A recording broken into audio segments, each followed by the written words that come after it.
चलिए अब हम लोग इसके आगे देखते हैं। पिछला जो वीडियो था उसमें हम लोगों ने रिप्रेजेंटेशन ऑफ सेट तक कंप्लीट कर लिया था। सेट की डेफिनेशन समझ ली थी क्या होती है, उसके अलावा एलिमेंट ऑफ सेट हो गए थे। और रिप्रेजेंटेशन ऑफ सेट में हम लोगों ने देखा कि दो तरह से सेट को रिप्रेजेंट करते हैं, सेट बिल्डर फॉर्म और रोस्टर फॉर्म। अब उसी में अगला जो अपना आज का नया स्टडी पॉइंट होगा वो है रिक्त समुच्चय यानी कि नल सेट। देखिए नल सेट क्या होता है। Null set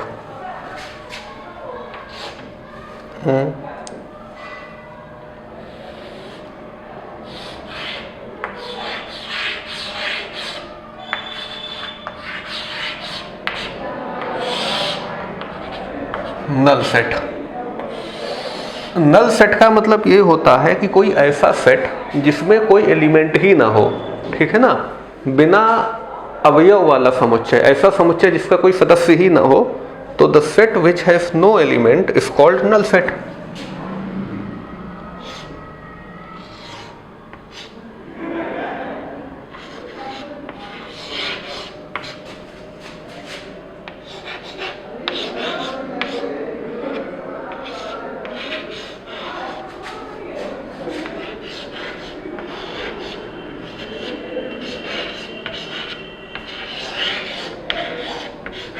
A set which has no element is called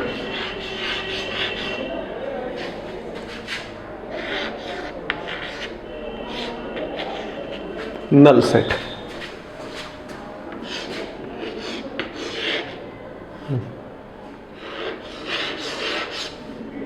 n है ये भैया।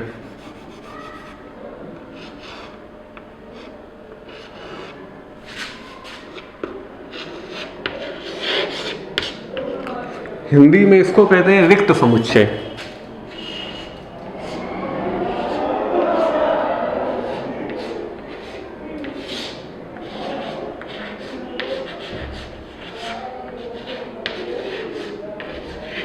रिक्त समुच्चय।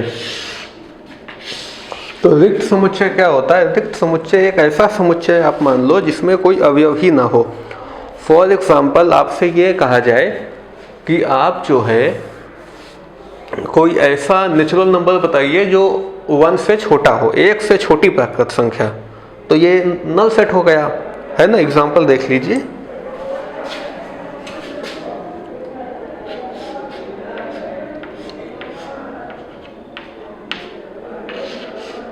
ठीक है,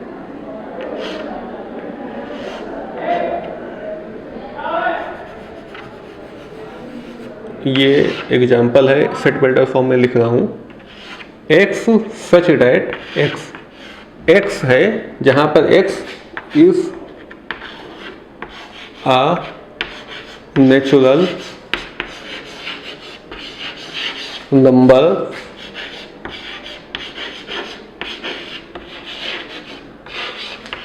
लेस देन 1।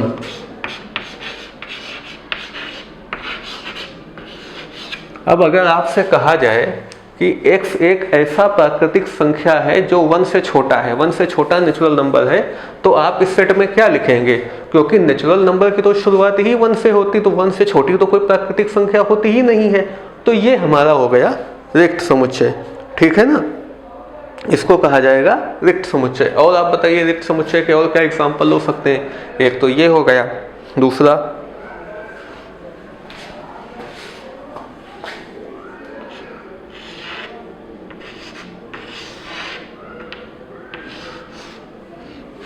कोई एक समुच्चय का या नल सेट का आप एग्जाम्पल सोचिए जो ऐसा कोई एलिमेंट हो जिसमें ऐसा कोई सेट बताना है जिसके अंदर कोई एलिमेंट ही ना आता हो, ठीक है ना।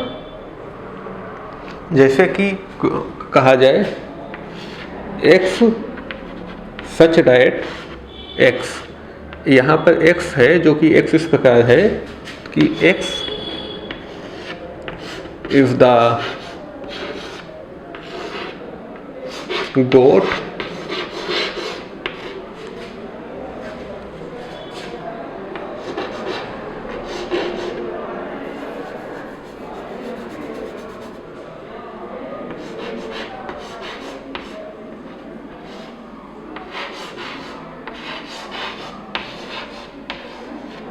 which has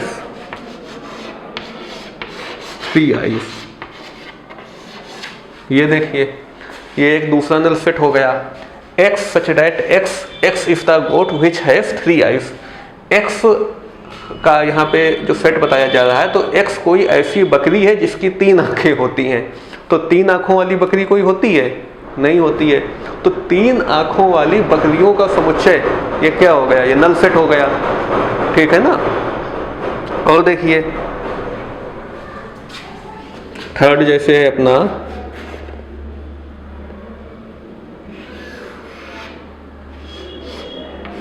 X such that X is a bicycle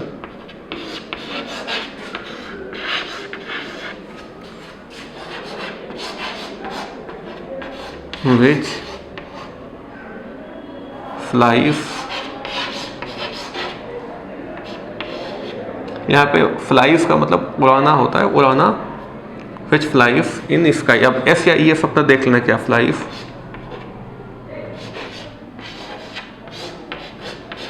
या यहाँ पे कर दो विच कैन फ्लाई।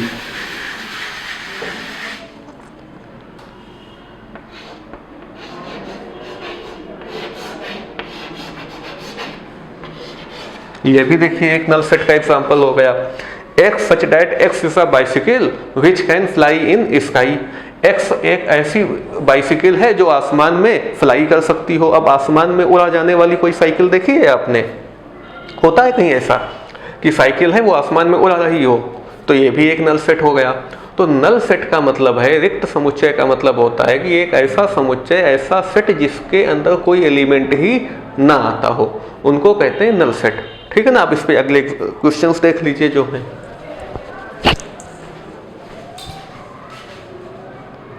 अब अगला क्वेश्चन देखा जाए।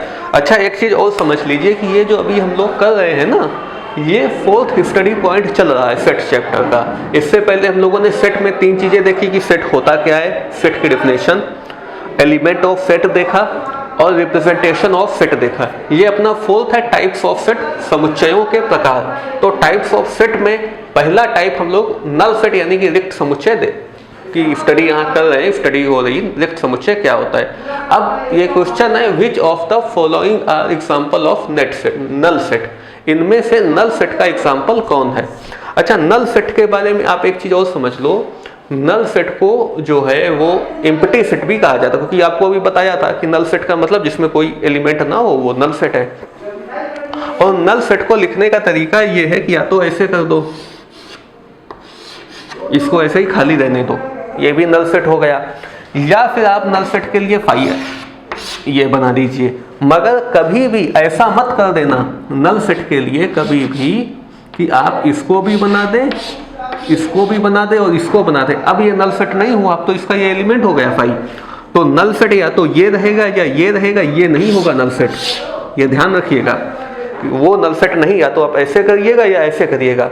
मेरे साथ आइएगा तो मैं हमेशा ऐसे ही रखूंगा, ठीक है ना, ऐसे ही मेरे साथ रहेगा नल सेट। आप चाहो ऐसे भी कर सकते हो, ऐसे भी कर सकते हो। अब यहाँ पे देखो क्वेश्चन क्या है कि इसमें आप बताइए कि which of the following set which of the following are example of null set. इसमें से नल सेट का एग्जांपल कौन है? Set of odd natural numbers divisible by 2, 2 से डिवाइड होने वाले ऑड नेचुरल नंबर। अब ऑड नंबर क्या होता है? ऑड का मतलब है जो 2 से डिवाइड ना होते हो।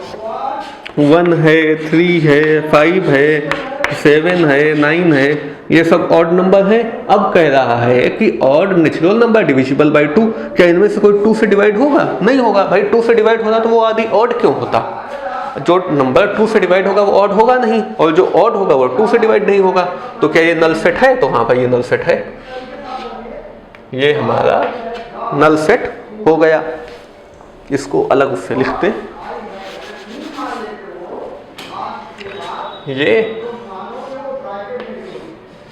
ये हमारा नल सेट है। हाँ, set of even prime number. Even prime number आप जानते हैं कि कोई नंबर इवन भी हो, प्राइम भी हो, ठीक है ना। विषम अभाज्य संख्या, ठीक है। कौन सी विषम अभाज्य संख्या होती है? 2। तो ये नल सेट नहीं, क्योंकि इसका तो एलिमेंट 2 है, तो ये नल सेट है, ये नहीं है। क्यों 2 है भाई? 2 इवन भी है, क्योंकि 2 अपने अलावा और किसी से डिवाइड होता नहीं है। ओ सॉरी 2 प्राइम है क्योंकि 2 अपने अलावा किसी से डिवाइड नहीं होता इसलिए ये प्राइम है। इवन है क्योंकि ये 2 के टेबल में आता है, ठीक है ना। तो set of even prime number आप जानते हैं 2 होता है इवन प्राइम नंबर।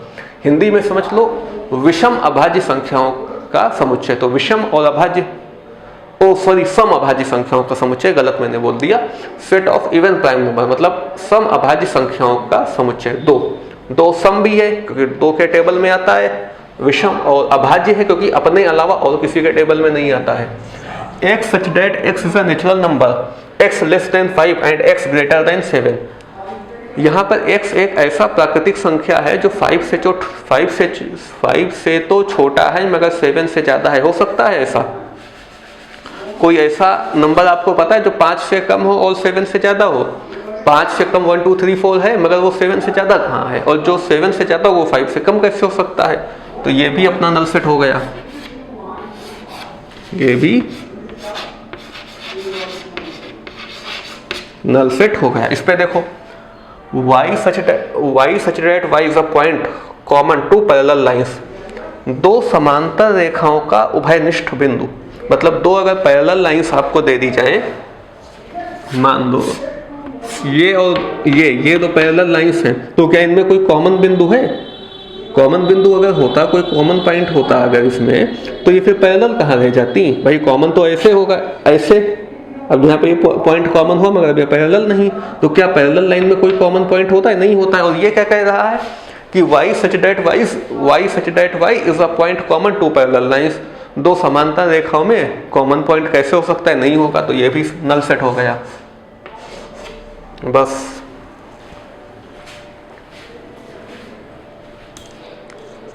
अब ये वाला क्वेश्चन देखिए, इसमें पूछा ये जा रहा है कि यहाँ पे ये एक सेट ये T1 दिया हुआ है, एक सेट यहाँ पे T2 दिया हुआ है, ठीक है ना। ये 7 है, ये 7 है भैया।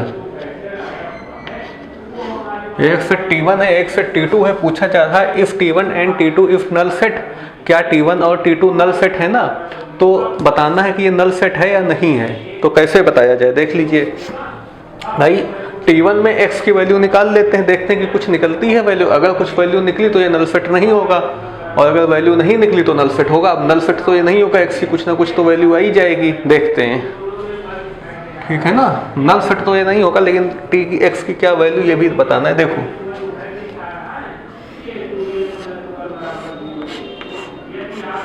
पहले T1 वाला देखना है ना।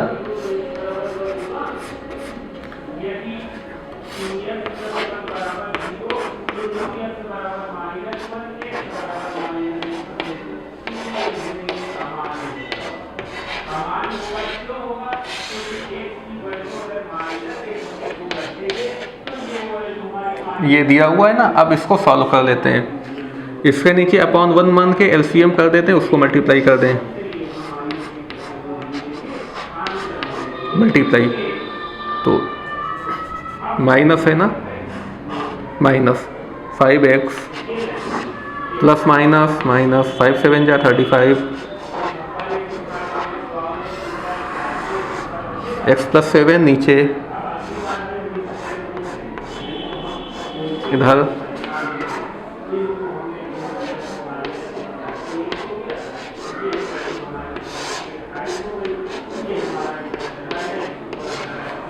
हाँ x ये रहा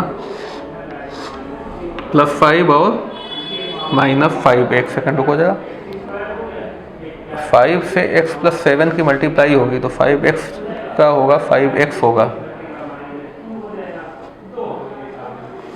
समझिए ना। x की बाई 5 से मल्टीप्लाई तो माइनस का 5x होगा, तो माइनस का 5x ये, और ये प्लस का x तो कितना हो गया माइनस का 4x, और ये कितना हो जाएगा माइनस का 30।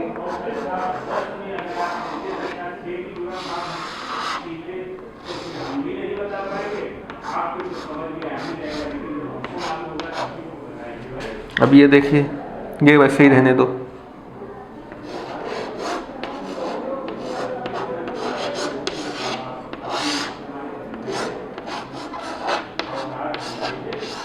अब क्या किया जाए, अब जो है यहाँ पर अगर 2 कॉमन इधर भी आ जाएगा, 2 कॉमन इधर भी आ जाएगा, 2 कॉमन लेकर के पहले काट देते हैं, ठीक है ना। काट दिया जाए 2 कॉमन लेके, यहाँ पर 2 पॉजिटिव का कॉमन ले रहे हैं, ठीक है। तो अंदर हुआ माइनस का 2x और यहाँ पे माइनस का 15 हुआ।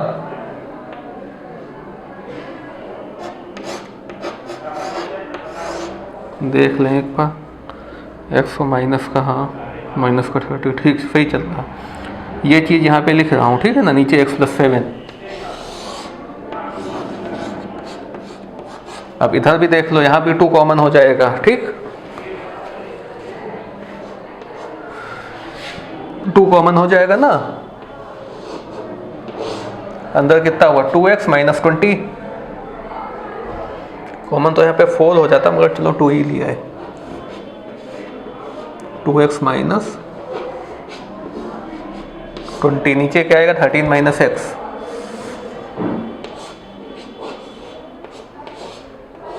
अब क्या किया जाए, इस 2 से ये वाला 2 कैंसिल हो गया। अब इसके बाद इसको ऊपर लिख रहा हूँ, ठीक है। ये चीज़ ऊपर सॉल्व कर रहा हूँ।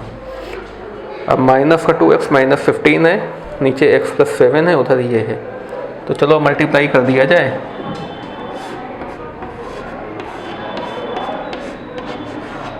इसको मल्टीप्लाई किससे कराएं, इससे करा दें।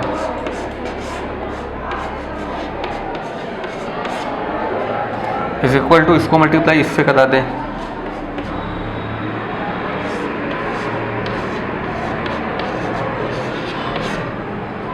x + 7 से। अब क्या किया जाए, 13 × 2 = 26, माइनस का माइनस माइनस की मल्टीप्लाई प्लस, और ये 15 × 13 है। चलो अभी देखते हैं ये कितना होगा। पहले इसको मल्टीप्लाई करके यहाँ लिखा, फिर माइनस का 2x² माइनस का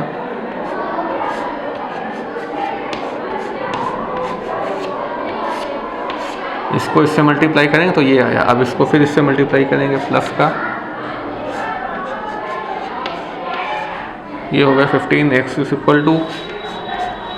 2x का 2x² plus plus plus 7 × 2 = 14x minus का 20x माइनस का 7 × 2 = 14, 140। भाई 7 × 2 = 14, 1 0 काहे का, माइनस का, तो ये ऊपर लिख दिया। ये इसके बाद यहाँ पे अब क्या किया जाए, प्लस का 2x² है, प्लस का 2x² है, ठीक। और कुछ कटने वाला है नहीं, और कुछ नहीं कटने वाला है। अच्छा 15 प्लस का है, ये माइनस का है, तो 15 10 25 11 का है का, माइनस का, ठीक है। 15 और 26 कितना होगा, 11 हो गया। ये बचा ना -15 × 13, इसको फिर ऐसे लिख दो, इस इक्वल टू, हाँ 14 में से 20 जाएगा, कितना बचेगा 6 आएगा, काहे का, माइनस का 6x, और ये माइनस का 140।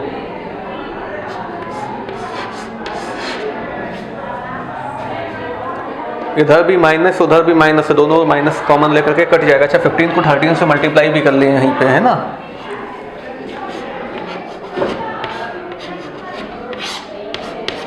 फाइव 3 = 15, 5 1 = 5 और 1 6,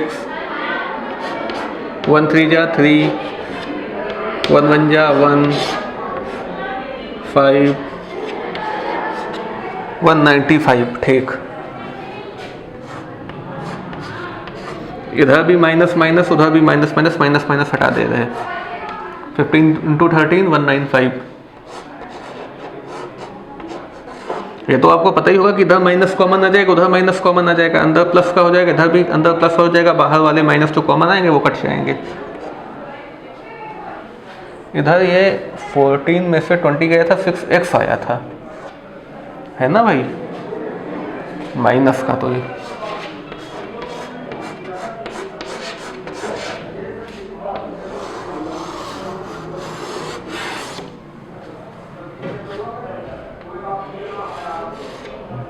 अब 11 में से 6 इधर आएगा, काहे का आएगा, माइनस का आएगा, तो 11 में से 6 माइनस हो जाएगा, कितना बचेगा, 5 बचेगा। उधर जाएगा, कितना जाएगा, 140 में 100 ऐड कर दो, 240, और 240 में 95 ऐड करो, रुको ऐड ही कर दें,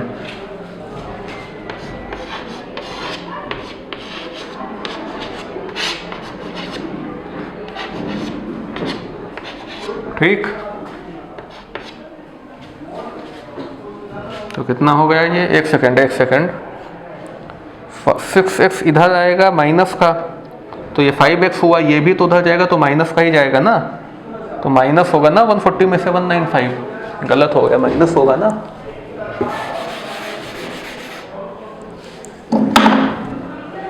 भाई 140 में से 195 उधर जाएगा तो ये माइनस होगा ना 140 में से, तो 140 में से 195 माइनस करें,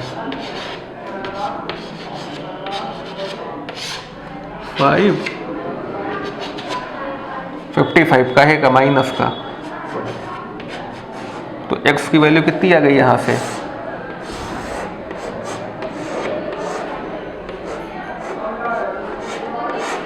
माइनस का 11। देख लीजिए क्वेश्चन, ये x की वैल्यू आई -11, किसके लिए, t1 लेके चले थे ना हम लोग, t1 माइनस का 11 आया, मतलब कि ये नल सेट नहीं है।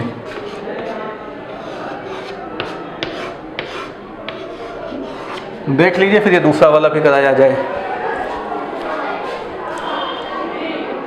ये दूसरा वाला क्वेश्चन देखो, t1 वाला तो देख लिया, -11 आया, और ये था if t1 and t2 is a null set, इसके आगे ये भी लिख दो, वेरीफाई योर आंसर।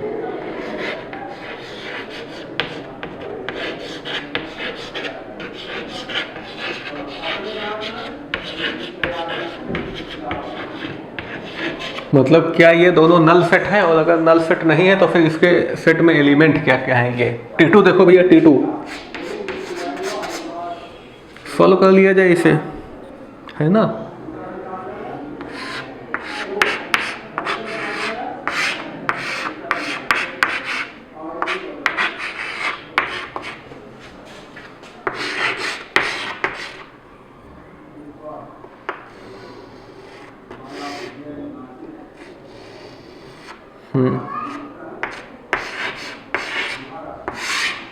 महाराष्ट्र, ठीक है, क्वेश्चन है, सॉल्व करा जाए। ठीक, इसके नीचे 1 मान के एलसीएम करके मल्टीप्लाई कर दो,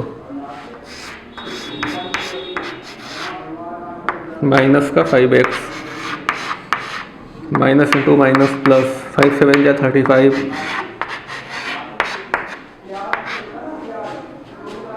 ऐसे ही नोट कर दें। अच्छा, अपॉन ये तो लिखा ही नहीं मैंने, x -7, 4 कॉमन ले लिया जाए,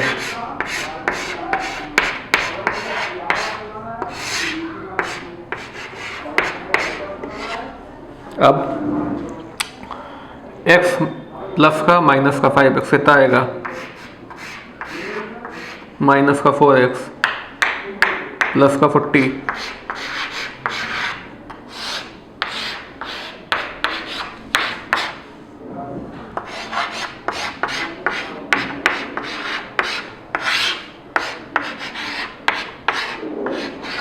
ठीक, यहां तक देखा। अब आगे देखो,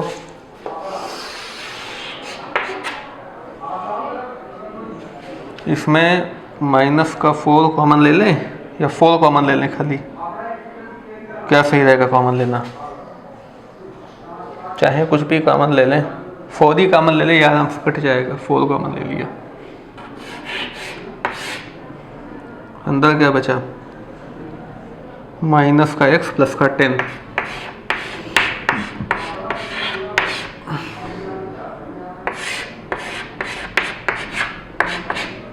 इधर 4,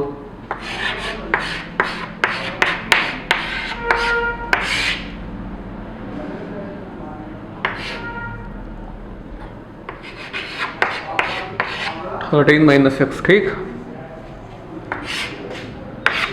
ठीक है, कितना है, माइनस का x प्लस 10, इसको ऐसे कर दें,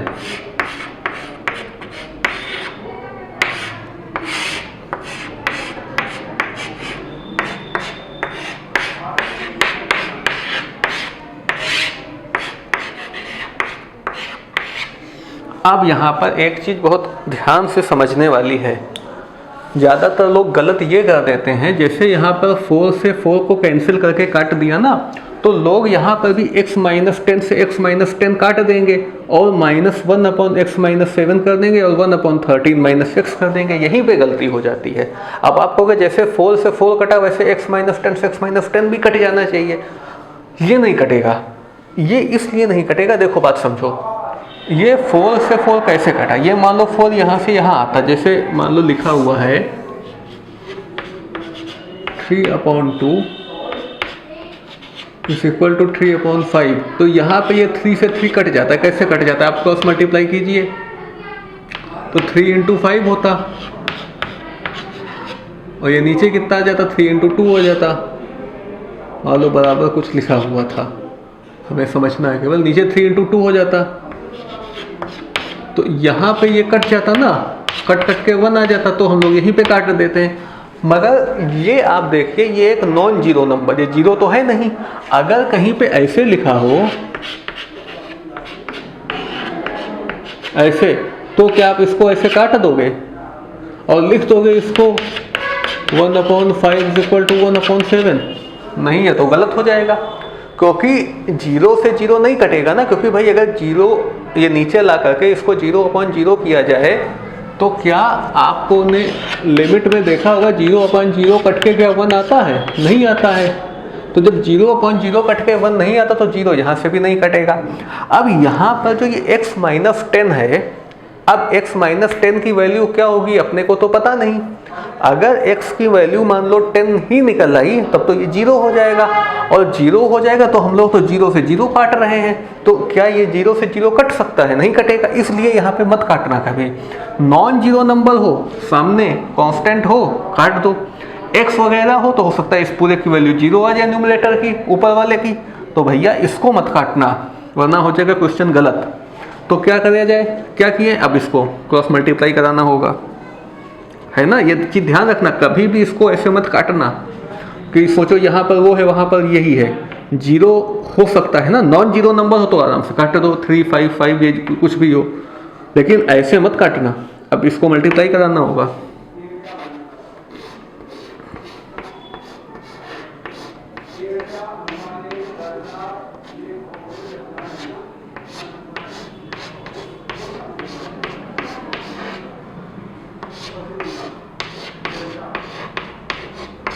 अब ये जो बाहर वाला माइनस है ये दिक्कत देगा हम लोगों को, तो बाहर वाले को अंदर कर दो, ठीक। 13 को -6 से मल्टीप्लाई करेंगे, -13x। 13 को 10 से 130, माइनस को माइनस से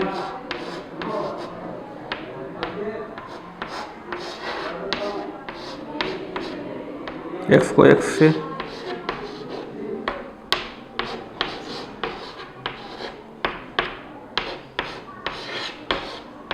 और ये वाला समझ गए ना। कभी भी इस चीज को काटने से बचना, ये मत काटना, वरना पूरा आंसर गलत हो जाएगा। अब 13x, ये माइनस का ये कितना हो जाएगा? माइनस का 23x, ये नहीं कटेगा।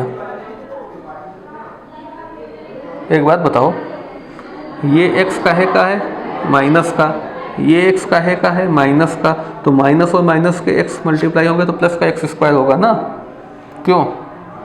तो प्लस का x², तो ये भी प्लस का x² हो जाएगा, ठीक है ना। कट गया ये। अब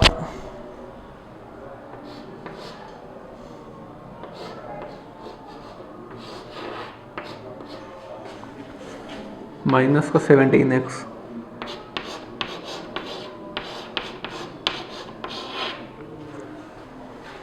ठीक। अब ये कितना आएगा? इधर का प्लस का आएगा ना, प्लस का आएगा ना ये,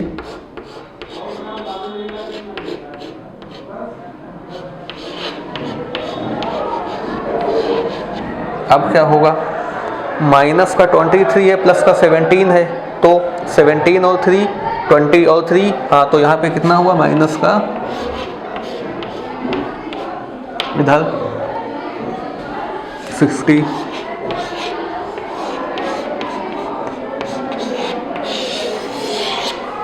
कितना होगा भैया ये, इसका आंसर देख लो।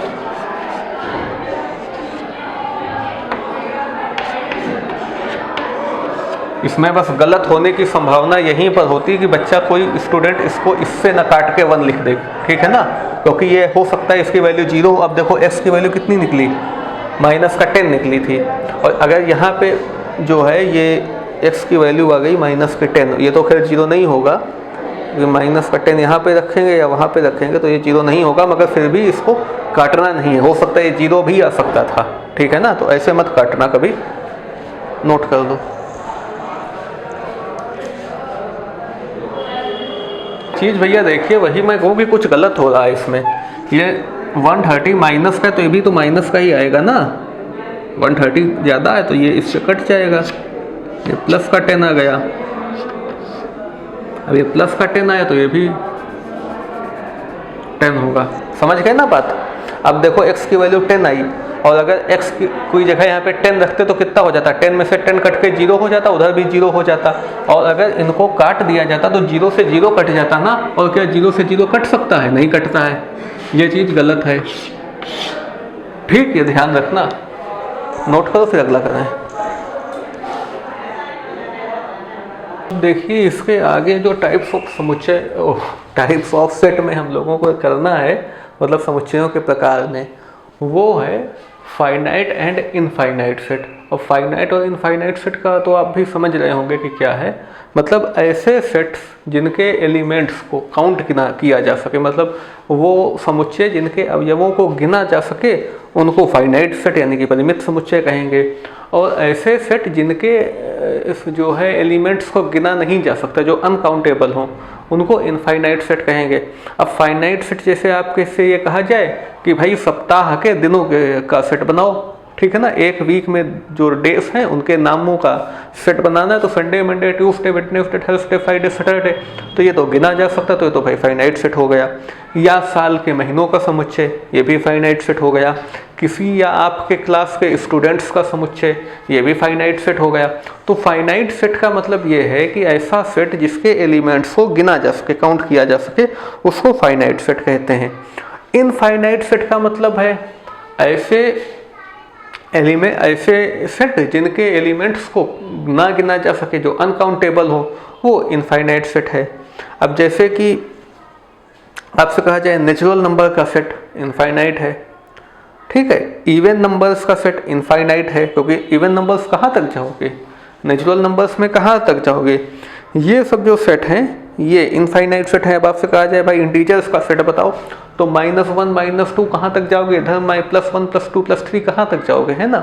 रियल नंबर्स का सेट, ये सारे सेट इनफाइनाइट सेट होते हैं, ठीक है ना, जिन चीज़ों को गिना जा सके। अब एक एग्जाम्पल के लिए चलो मान लो शरीर में जो बाल होते हैं उनके बालों का सेट, तो बालों को गिना जा सकता है क्या, तो वो सारे सेट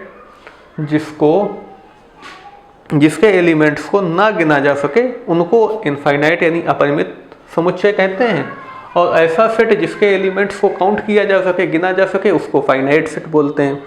अब इसमें जो क्वेश्चंस एक्सरसाइज वगैरह में दिए होते हैं उसमें से सेट्स लिखे होंगे, आपको बताना है फाइनाइट है या नहीं फाइनाइट है, मतलब फाइनाइट है या इनफाइनाइट है, परिमित है या अपरिमित है, ये आपको बताना है। तो वही क्वेश्चन हम लोग भी कर लेंगे, अभी कुछ कई सारे सेट्स यहाँ पे लिख देते हैं, फिर बाद में बताया जाएगा ये फाइनाइट है या इनफाइनाइट है, इसी टाइप के क्वेश्चन इस पे बनेंगे, है ना। समझ तो गए, इस पे कुछ लिखने वाला है नहीं। फाइनाइट का मतलब फिर समझ लो, फाइनाइट का मतलब ऐसा सेट जिसके एलिमेंट्स को काउंट किया जा सके, तो वो फाइनाइट हो गया। इनफाइनाइट सेट यानी अपरिमित समुच्चय, ऐसा सेट जिसके एलिमेंट्स को ना गिना जा सके, वो इनफाइनाइट सेट हो गया, बस बात खत्म। इनफाइनाइट और फाइनाइट सेट में ये दिया हुआ है, एक क्वेश्चन है, जैसा आपको बताया था कि इसमें एक और क्वेश्चंस दे दिए जाएंगे और फिर उसमें ये बताना है कि इसमें से कौन सेट फाइनाइट है और कौन इनफाइनाइट है। ये देखिए, x such that x belongs to n and x -1 x -2 is equal to 0। Finite होगा या इनफाइनाइट होगा, x बताना है। और x एक नेचुरल नंबर है और x क्या है, ये है, इज इक्वल टू 0। इसके x के कितने सॉल्यूशन आएंगे, x की पावर 2 है, 2 ही सॉल्यूशन आएंगे। तो ये क्या हुआ, फाइनाइट या इनफाइनाइट? फाइनाइट हुआ क्योंकि इसमें x के 2 ही सॉल्यूशन आएंगे। चाहो तो करके देख सकते हो, x इज इक्वल टू 1 आएगा और x इज इक्वल टू 2 आएगा। 1 पे ये 0 हो जाएगा और 2 पे, तो ये क्या हुआ, फाइनाइट सेट हुआ।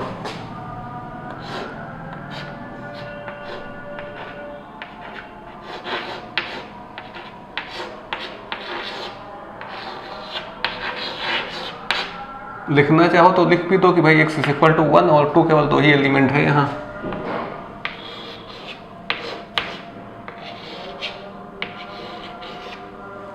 अगला, x such that x belongs to n and x square is equal to 4, finite या इनफाइनाइट? ये जो सेट होगा उसमें केवल 2 ही एलिमेंट होंगे, 2 या -2, क्योंकि या तो 2 स्क्वायर 4 होगा या -2, तो ये भी फाइनाइट सेट।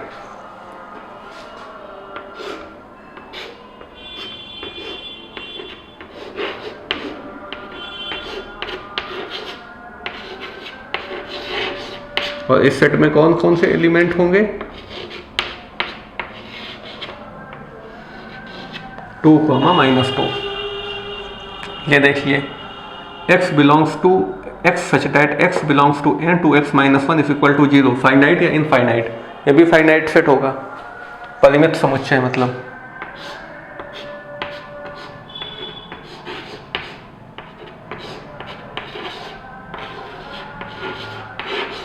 और x की वैल्यू क्या होगी, 1/2 होगी।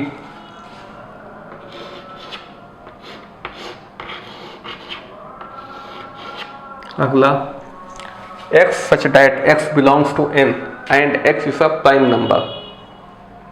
ये बताइए आप, ये क्या होगा, फाइनाइट होगा या इनफाइनाइट होगा? x is a prime number. Prime numbers को कोई गिना जा सकता है क्या, कितने प्राइम नंबर्स होते हैं? प्राइम नंबर तो बहुत सारे होते हैं, बोलो।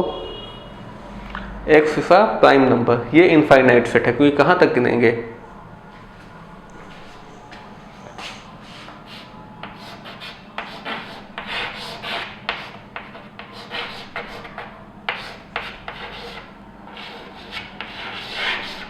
प्राइम नंबर का मतलब अविभाज्य संख्याएं कितनी होती हैं, क्या पता? x such that x belongs to n and x is a odd number, विषम संख्याएं जो 2 से ना डिवाइड होती हो, ये भी इनफाइनाइट है।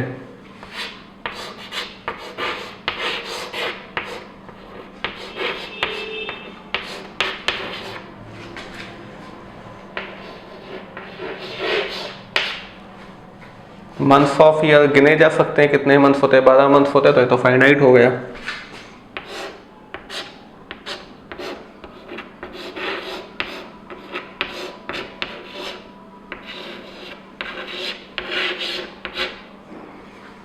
One two three four 5 6 7 dash infinite तक ये है। डैश डैश का मतलब ये खत्म नहीं हो रहा, नेचुरल नंबर्स का सेट है। क्या है, फाइनाइट इनफाइनाइट?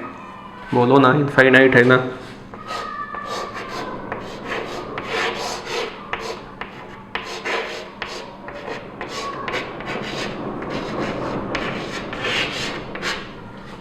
अगला, 1 से 100 तक सारे नेचुरल नंबर, ये तो फाइनाइट है।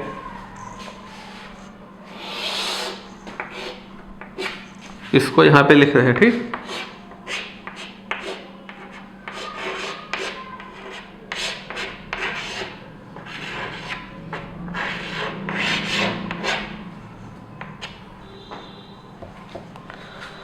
x belongs to x such that x belongs to i plus, मतलब x जो है वो पॉजिटिव इंटीजर है। i प्लस का मतलब आपको शुरुआत में बताया था ना, i प्लस का मतलब positive integer, and x is greater than 100।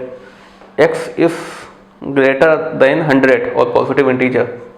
क्या इनफाइनाइट? क्योंकि अनंत होगा भाई, यहाँ पे क्या पता कितने इंटीजर्स आप करते चले जाइए 100 के आगे।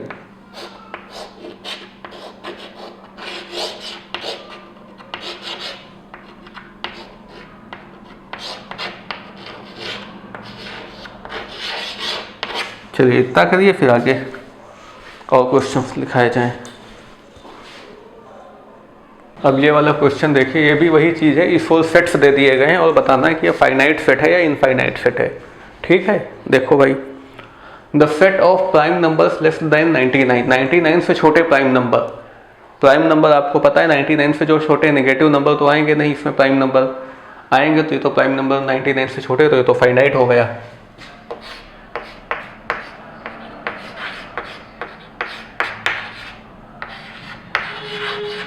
अगला, the set of lines which are parallel to the x axis, x axis के पैरेलल जो लाइन्स होती हैं वो कैसी होंगी भाई, ये वाई एक्सिस है, ये एक्स एक्सिस है, कितनी भी लाइनें खींच दो यहाँ पे, ये सब पैरेलल है, तो ये तो इनफाइनाइट है भाई, कितनी भी लाइन एक्स एक्सिस पैरेलल खींच दो एक्स के।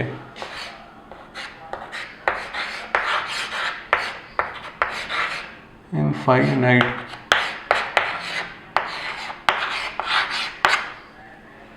The set of letters in the English alphabet, English alphabet में जो लेटर्स हैं वो कितने हैं, वो फाइनाइट है, गिने जा सकते हैं।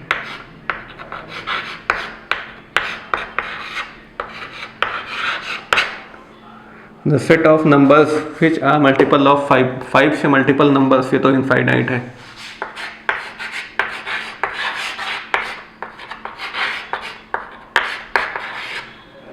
The set of animals living on the earth, धरती पर रहने वाले जानवरों का समुच्चय। अब ये कहीं पे फाइनाइट बताया जाता है, कहीं पे इनफाइनाइट है, मगर ये है धरती पे कितने भी जानवर, उनको गिना तो जा ही सकता है, अगर एक साथ उनको ले लिया जाए जानवरों को तो गिना तो जा ही सकता है, इसलिए इसको फाइनाइट ही माना जा गया है, क्योंकि ऐसा तो है नहीं कि उनको काउंटलेस हैं जानवर धरती पे जितने हैं, अगर उनकी काउंटिंग की जाए तो काउंटिंग तो की जा सकती है ना।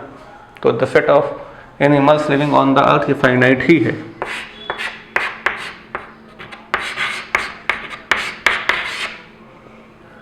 The set of circles passing through the origin, origin से पास होने वाले सर्कल, कितने भी सर्कल पास हो सकते हैं ओरिजिन से, ये इनफाइनाइट है, आप जितने सर्कल चाहो ओरिजिन से पास करा दो। भाई यहाँ पे कितने आप बनाओगे, ये हो गया, ये हो गया, ये हो गया, ये हो गया, कितने भी बन जाएंगे, तो ये इनफाइनाइट है।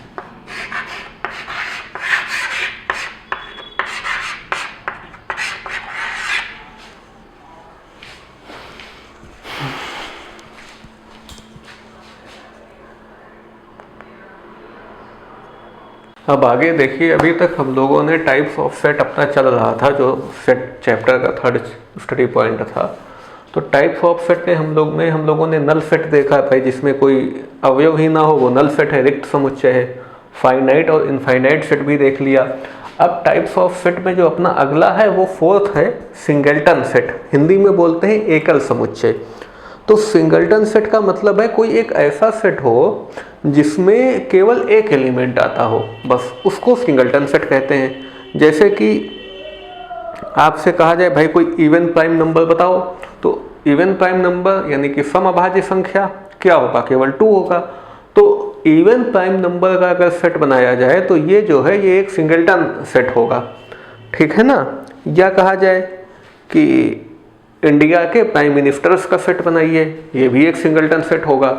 तो सिंगल्टन सेट आप समझ लो कि भाई कोई एक अगर ऐसा सेट है जिसमें केवल एक एलिमेंट है तो उसको सिंगल्टन सेट कहा जाएगा, हिंदी में एकल समुच्चय कह देंगे।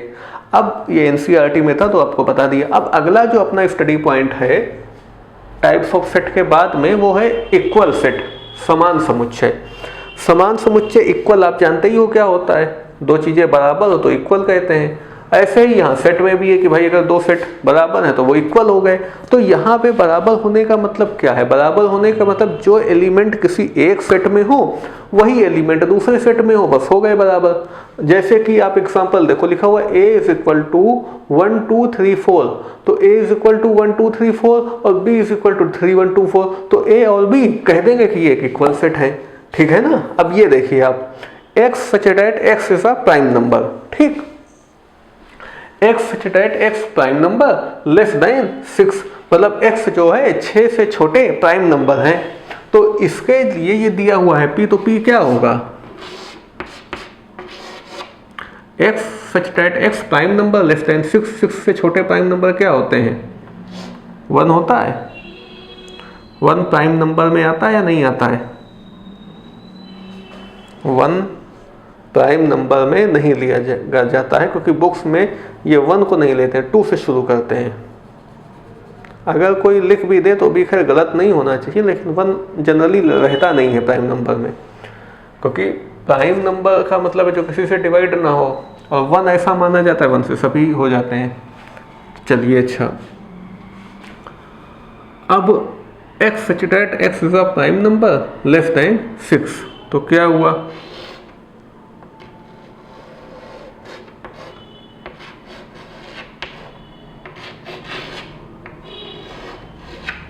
टू 3 5। अब x such that x prime factor of 30, अब 30 के फैक्टर करने, उसमें से जो प्राइम हो वो निकाल लो। तो प्राइम फैक्टर ऑफ 30 कैसे होगा, देखो 30 के भी फैक्टर करेंगे तो 30 के फैक्टर 10 भी होगा, 2 भी होगा, 5 भी होगा, लेकिन अगर प्राइम करे जाए 30 के फैक्टर यही आएंगे। तो यहाँ पे कहा जा सकता है P और Q जो है, ये P और Q इक्वल सेट है, ठीक है ना। अब यहाँ पर आप लोग एक चीज़ ये देखिएगा, क्योंकि यहाँ पर एक कंफ्यूजन हो जाता है। कंफ्यूजन ये होता है जैसे कि कहा गया कि भाई x such that x a prime number less than 6, तो 6 से छोटे प्राइम नंबर्स लिखने हैं। अब 6 से छोटे प्राइम नंबर्स में 1 लिखा जाए या ना लिखा जाए, 1 को लेकर के जो है एक कंफ्यूजन रहता है कि 1 प्राइम नंबर है या नहीं है, या 1 कंपोजिट नंबर है। तो आज अच्छे से एक चीज़ ये भी समझ लिया जाए कि 1 प्राइम नंबर है तो क्यों है, प्राइम नंबर नहीं है तो क्यों नहीं है, कंपोजिट नंबर है तो कंपोजिट क्यों है, और कंपोजिट नहीं है तो कंपोजिट क्यों नहीं है, क्योंकि 1 को लेकर के कंफ्यूजन बना रहता है। देखो भाई क्या है, प्राइम नंबर वो होता है जिसका, अब प्राइम पहले समझ लो, प्राइम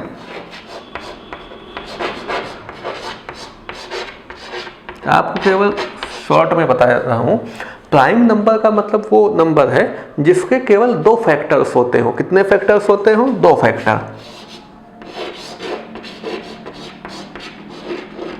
कौन से 2 फैक्टर, एक तो वो खुद हो और दूसरा 1 हो।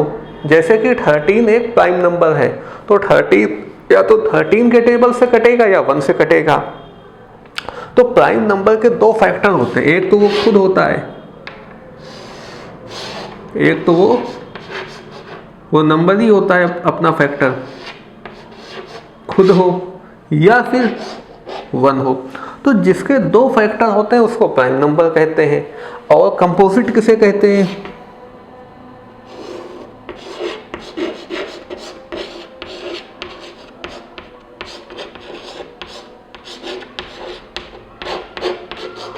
कंपोजिट नंबर उसे कहते हैं जिसके 2 से ज्यादा फैक्टर हों।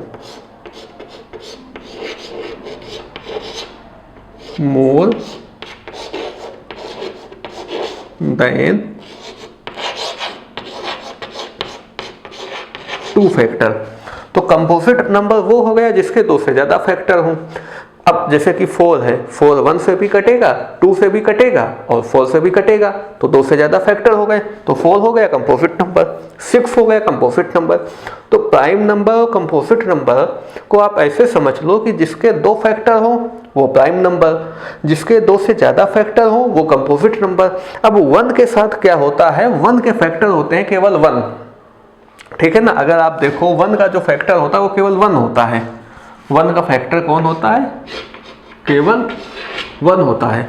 तो ना तो इसके 2 फैक्टर हैं जो इसको प्राइम में रखा जाए, ना इसके 2 से ज़्यादा फैक्टर हैं जो इसको कंपोजिट में रखा जाए। इसलिए 1 को ना तो प्राइम नंबर में करेंगे ना ही कंपोजिट नंबर में करेंगे। तो ये बात ध्यान रखना, कभी कभी सेट में या रिलेशन फंक्शन में कहीं ये बात आ जाती तो बच्चे कंफ्यूज होते हैं कि 1 यहाँ प्राइम नंबर में लिया जाए या ना लिया जाए।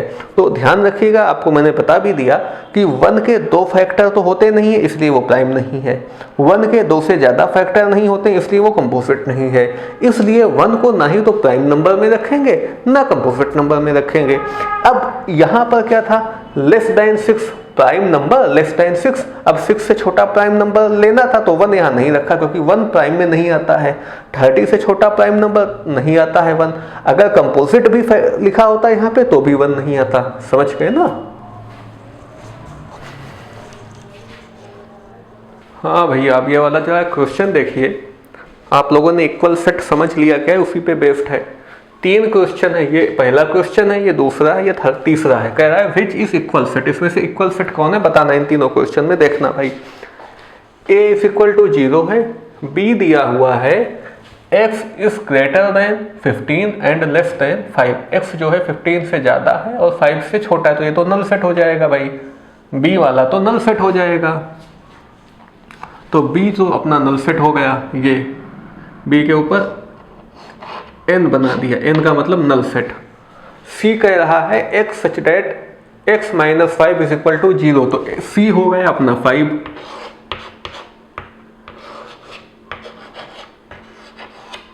c 5 हो गया।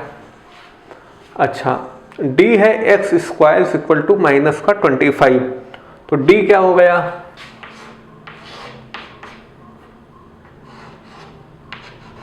फाइव माइनस 5, 5 का स्क्वायर 25 माइनस 5 का स्क्वायर 25। ये देखो x such that x is a root of x square minus 2x minus का 15। ये क्वेश्चन में शायद कुछ दिक्कत है, 1 मिनट।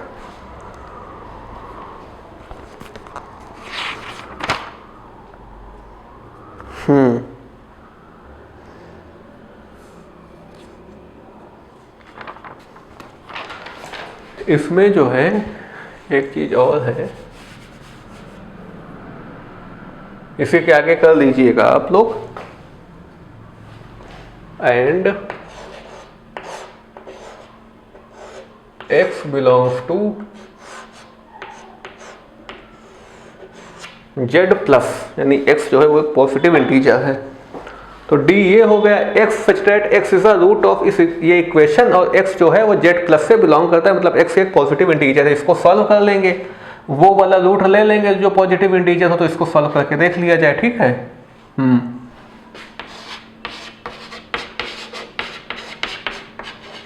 15 है 3 और 5 से ना, x square plus 3x,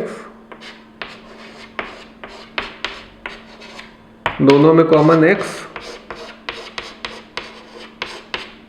5 common,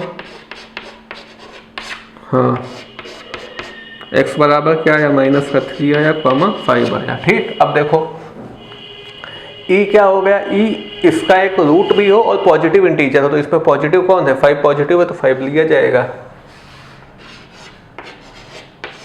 अब देखिए, आप कह रहा है कि कौन कौन इसमें इक्वल है, तो भैया c इक्वल है, देखो 5 आया, और e इक्वल है, और कोई इक्वल है, और a है 0, b तो नल सेट था, d का 5 माइनस 5 आया, e 5 आया, तो e और c इक्वल है भैया। यहाँ पे ये जो पहला वाला क्वेश्चन है, तो जो आंसर 1 होगा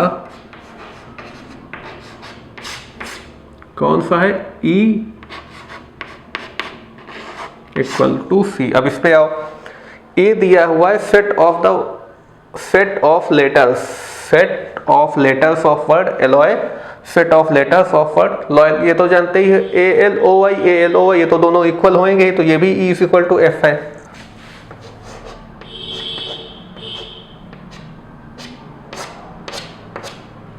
E is equal to F। अगला a is equal to n such that n belongs to integer and n square is equal to 4, और equal to भी 4 है। n स्क्वायर जो है, n एक ऐसा नंबर है जो कि इंटीजर है और उसका स्क्वायर 4 से छोटा है या 4 के बराबर है, तो n क्या होगा,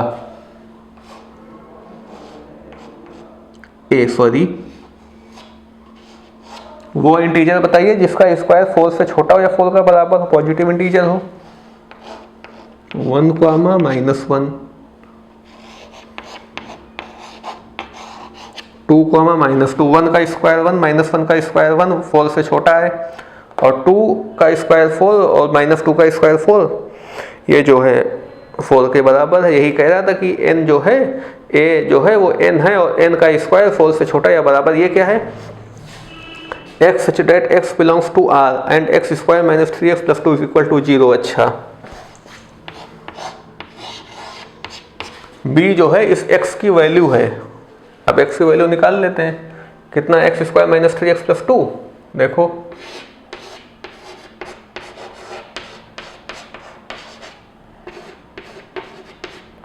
2 × 2 और 3 हटाना है तो माइनस का 2x,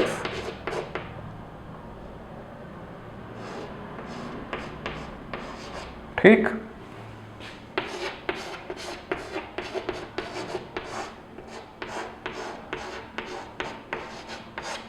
कोई दिक्कत? अब x स्क्वायर टू कितना आया, 2 आया और 1 आया।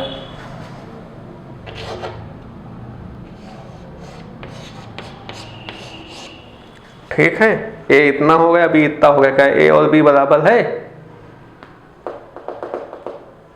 नहीं बराबर। a कितना है, 1 - 1 2 - 2, ये आया 2,1, तो a does not equal to b। किसमें? क्वेश्चन नंबर 3 में। ये ध्यान रखना, तीसरा क्वेश्चन था।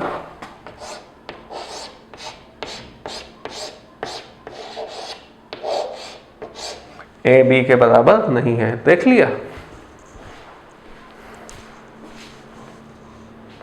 ये वाला क्वेश्चन देखिएगा, ये भी वैसे ही है, इसमें भी इक्वल सेट बताना है कि कौन सा है। कुछ सेट यहाँ पे दिए हुए हैं, उनको बताना है।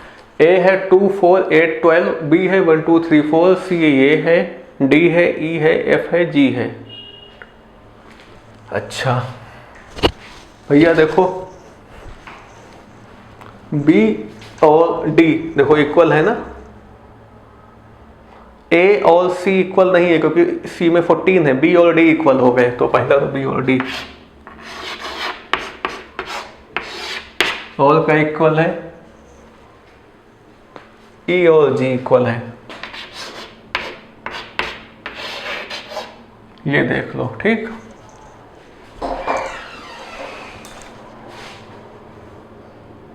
भैया अब ये वाला क्वेश्चन देखिए, इसमें बताना है कि A is equal to B है या A does not equal to B है। यहाँ पर आपको A और B दिए हुए हैं कि एक सेट A है एक सेट B है, और बताना ये है कि कहाँ पर A is equal to B है और कहाँ पर A does not equal to B है। पहले देखते हैं, A is equal to ABCD और B है BCD है, तो बताइए A is equal to B है या A does not equal to B। देख लो, इक्वल टू है।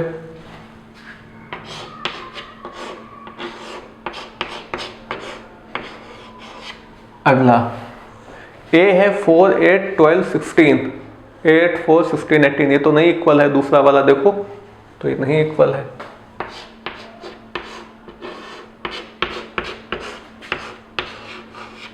अगला A है 2 4 6 8 10 और is even positive integer less than 10, even positive integer. तो इवन पॉजिटिव इंटीजर क्या होगा, 2 4 6 8 10 ही तो होगा। लेस देन और इक्वल टू भी लगा हुआ है, देखो लेस देन और इक्वल टू 10, और यहाँ पे 2 4 6 8 10 यही हुआ है, तो ये भी इस इक्वल टू है।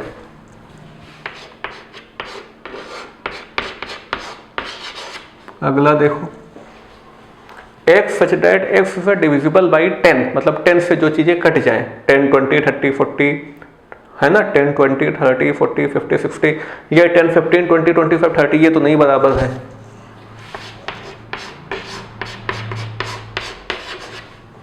अगला हाँ, a इज इक्वल टू 2,3 और x such that x is the root of ये इक्वेशन। इसका रूट देख लो, क्या 2,3 है, तब तो बराबर है, वरना नहीं। रूट निकाल देते हैं। X square plus 5x plus 6 is equal to 0, ठीक।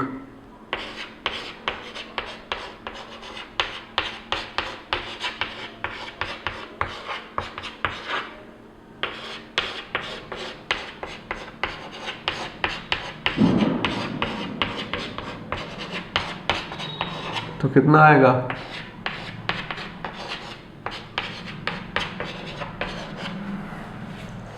x is equal to -2, x is equal to -3 आएगा b। तो यहां से जो अपना b निकला वो कितना निकला b भैया,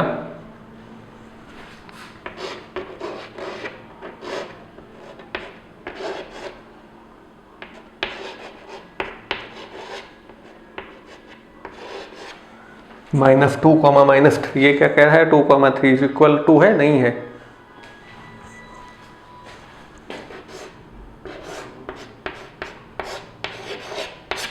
आगे आओ।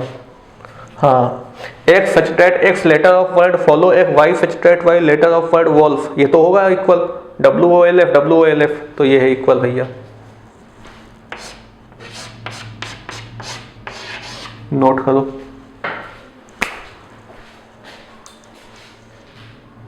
समान समुच्चय देख लेने के बाद में कि इक्वल सेट क्या होता है, उसके बाद जो अब अपने लोगों का जो छठा स्टडी पॉइंट है वो है उप समुच्चय और उचित उप समुच्चय। इंग्लिश में कहते हैं सबसेट और प्रॉपर सबसेट। अब बहुत आराम से समझिएगा सबसेट और प्रॉपर सबसेट क्या होता है। पहले डेफिनेशन देख लेते हैं, जो परिभाषा है इसकी। One set A is subset of set B. कोई सेट ए सेट बी का सबसेट होगा, मतलब सेट ए सेट बी का उप समुच्चय होगा। कब? If every element of set A is also an element of set B. यदि सेट ए का प्रत्येक एलिमेंट सेट बी का भी एलिमेंट हो। समझ गए ना? मतलब एक सेट ए को सेट बी का उप समुच्चय तब कहा जाएगा जब सेट ए का प्रत्येक अवयव या प्रत्येक एलिमेंट सेट बी का भी एलिमेंट होना चाहिए। आगे बात समझ में? देखिए एग्जांपल, मान लीजिए सेट बी है मेरे पास 1 2 3 और ए अपने पास एक सेट है जिसमें केवल 1 है। अब देखिए डिफिनेशन से कि one set A is subset of set B if every element of set A is also an element of set B. कि ए का प्रत्येक एलिमेंट सेट बी का भी एलिमेंट अगर होगा तो ए को सेट बी का सबसेट कहेंगे। देखिए ए में एक है, 1 है और ये सेट बी का भी एलिमेंट है, तो जो ए है ये सेट बी का सबसेट है। और इसको इस तरह से डिनोट करते हैं। जो सबसेट होता है, जैसे इस केस में ए अपना सबसेट है तो सबसेट को इधर करते हैं और जो सेट होता है उसको इस ओर करते हैं। ये जो इसका जो खुला वाला मुंह है ये सेट की ओर खुला रहता है, सबसेट की ओर बंद रहता है। अब देखिए बी भी, ये जो a इज इक्वल टू 2 है ये भी b का सबसेट है। a is equal to 1, 2, a is equal to 2, 3, a is equal to 1 2 3, ये सब b के सबसेट हैं। क्यों सबसेट है? क्योंकि हम लोगों ने पहले ही जान लिया है कि कोई सेट a सेट b का सबसेट होगा अगर सेट a का प्रत्येक एलिमेंट सेट b का भी एलिमेंट हो। और ये सारे जो सेट A अपने दिए हुए हैं यहां से लेकर के यहां तक, इसमें A में जितने एलिमेंट हैं वो सारे B के भी एलिमेंट हैं, इसलिए सेट A को B का सबसेट कहा जाएगा और इसको इस तरह से डिनोट करेंगे। अब एक चीज ये भी है कि भाई मान लीजिए B में 3 एलिमेंट हैं, तो ये कैसे पता चले कि B के कितने सबसेट बनेंगे? ये देख लीजिए आप यहाँ पे। मान लीजिए कोई सेट अपने पास A है जिसमें n एलिमेंट हैं, E1 E2 E n, मतलब एक सेट है जिसमें n एलिमेंट हैं, तो जो उसके सबसेट बनेंगे वो 2 की पावर n बनेंगे। A इज इक्वल टू एक सेट है जिसमें n एलिमेंट हैं, तो number of subset of A, या यहाँ पे सबसेट्स का ज़्यादा सही है, number of subsets of A is equal to 2 की पावर n। ये फार्मूला याद रखिएगा, ठीक है ना? कि अगर किसी सेट में n एलिमेंट हैं तो उसके जो सबसेट की संख्या होगी वो 2 की पावर n होगी। तो मुझे लगता है कि आप अच्छे से समझ गए होंगे कि सबसेट क्या होता है। सबसेट का मतलब ये है कि अगर कोई सबसेट है तो वो किसी ना किसी सेट का सबसेट होगा, ठीक है ना? और सबसेट में जो एलिमेंट होगा, उप समुच्चय में जो अवयव होगा, वो अवयव वो जिस सेट का उप समुच्चय है उस सेट में जरूर होगा। जैसे यहाँ पर मान लीजिए ये है, कहा जाए A B का सबसेट है, तो A B के सबसेट होने की आप परिभाषा देखिए कि if every element of set A is also an element of set B। क्या A का प्रत्येक एलिमेंट सेट B का एलिमेंट है? तो आप कहोगे हाँ भाई है, A का प्रत्येक एलिमेंट सेट B का एलिमेंट है, तो यहाँ पर जो A है वो B का सबसेट हो गया। आप इन सब एग्जांपल्स में वही चीज देख सकते हो। तो इन सब के लिए ये चीज लिखी जा सकती है, ये सबसेट का साइन है। इतनी बात आप समझ गए भाई? अच्छे से समझ लीजिए कि अगर हम सेट ए को सेट बी का उप समुच्चय तब कहेंगे, हम सेट ए को सेट बी का उप समुच्चय तब कहेंगे यदि ए का जो सेट ए है उसका प्रत्येक एलिमेंट सेट बी का भी एलिमेंट होना चाहिए। ठीक, ये हो गई उप समुच्चय की परिभाषा। और किसी सेट में जितने एलिमेंट हैं, मान लीजिए कि किसी सेट में n एलिमेंट हैं, तो जो उसके सबसेट बनेंगे वो 2 की पावर n बनेंगे। इतनी बात समझ गए। अब देखिए उचित उप समुच्चय क्या होता है, प्रॉपर सबसेट किसे कहते हैं। Set A is a proper subset of set B। There exist at least one element in B that is not in A। ये समझिएगा अच्छे से कि कोई सेट A है और उसका उचित उप समुच्चय B है। कोई सेट A है और उसका उचित उप समुच्चय B है यदि कब देयर, ये देयर की स्पेलिंग गलत लिख दी थी, अब ठीक, there exist at least one element in B that is not in A। अगर B में कम से कम एक एलिमेंट ऐसा जरूर होना चाहिए जो सेट A में ना हो। समझ गए, मतलब सेट B को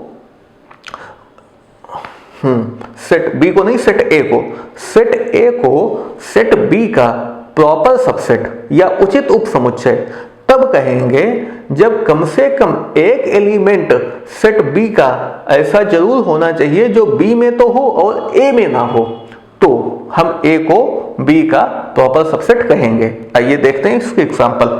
बहुत अच्छे से समझिए कि भाई सेट A है, सेट B है, तो हम कब सेट B को सेट A का प्रॉपर सबसेट या उचित उप समुच्चय कहेंगे, जब B में कम से कम एक अवयव ऐसा जरूर हो जो A में ना हो।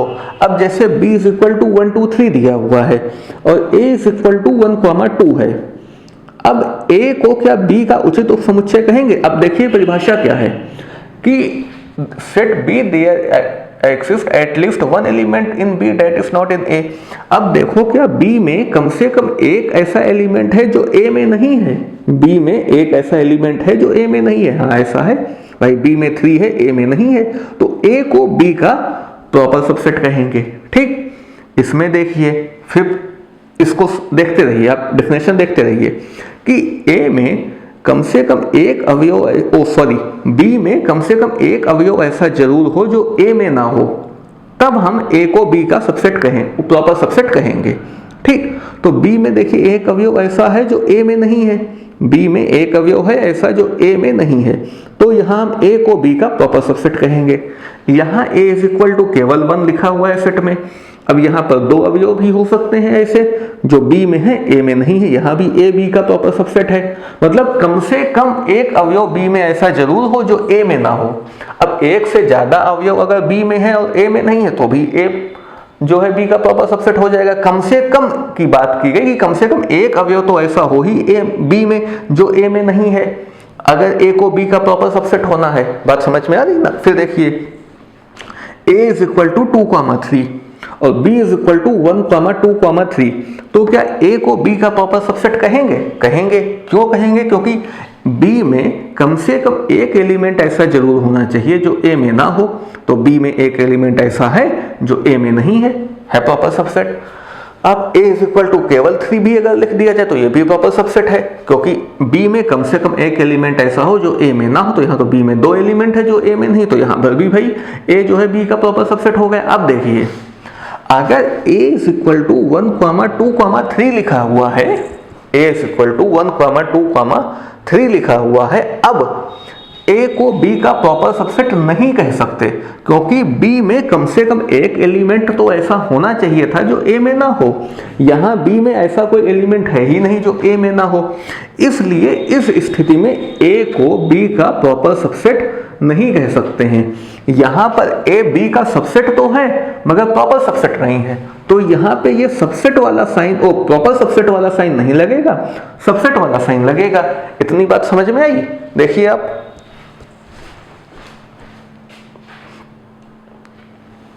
ठीक। अब आगे देखिए, इसको आप अच्छे से समझ लीजिए, ठीक है ना, कि कब प्रॉपर सबसेट होता है, कब केवल सबसेट होता है। इससे पहले आप नोट कर लें, फिर हम आगे आपको और अच्छे से क्लियर कर दें ये चीजें।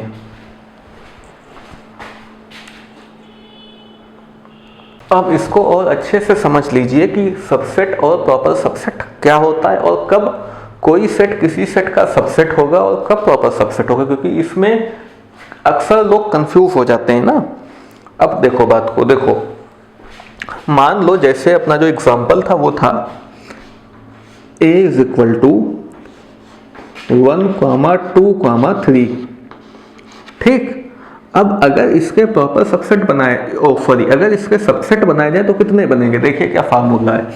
अगर किसी सेट में n एलिमेंट हैं, अगर किसी सेट में n एलिमेंट है तो उसके जो सबसेट बनते हैं उसमें कितने एलिमेंट होते हैं? 2 की पावर n। तो अगर इस सेट में 3 एलिमेंट हैं तो इसके सबसेट में कितने एलिमेंट होंगे?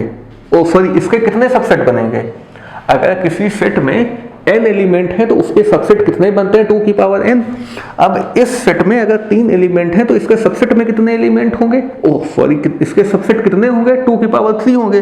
तो सबसेट ऑफ ए हो जाएगा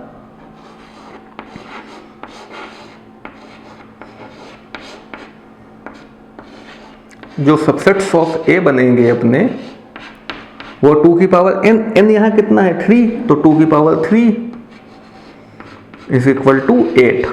इतनी बात समझ गए? अब हम वो सारे सबसेट बना लेते हैं जो ए के बन सकते हैं, ठीक है ना। कौन कौन से सबसेट ए के बनेंगे देखिए।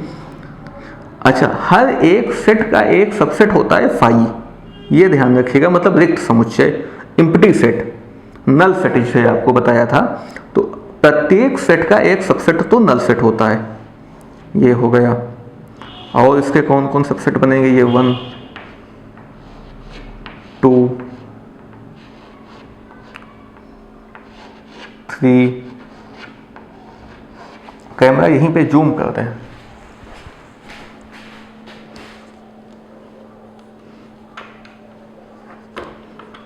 हाँ, अब देखिए अगर एक सेट है अपने पास 1, 2, 3, तो जो इसके सबसेट बनेंगे वो एक तो नल सेट हुआ 1, 2, 3 और 1, 2, फिर 1, 3, फिर 2, 3